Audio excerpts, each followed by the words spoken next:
Hi!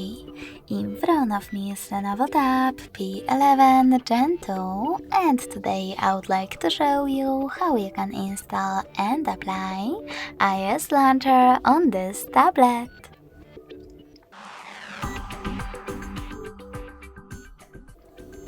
You need to begin by opening Play Store and clicking on the search bar.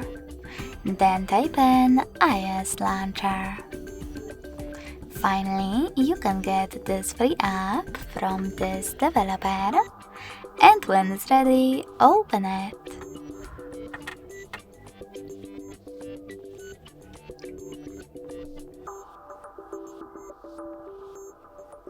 Now choose while using the app or only this time in the pop-up. Then swipe up from the bottom of your screen and tap on Home button.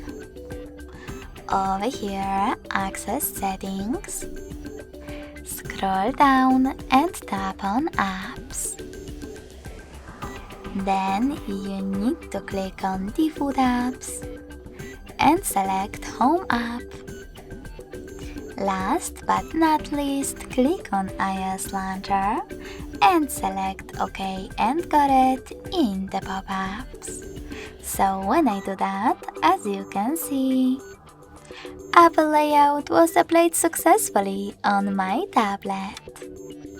If you want to switch between your layouts, you can always do that by going into the same default app settings and tapping on Smart Launcher or iOS one. Thanks so much for watching. If you enjoyed this video, smash that like button, comment and subscribe. Bye!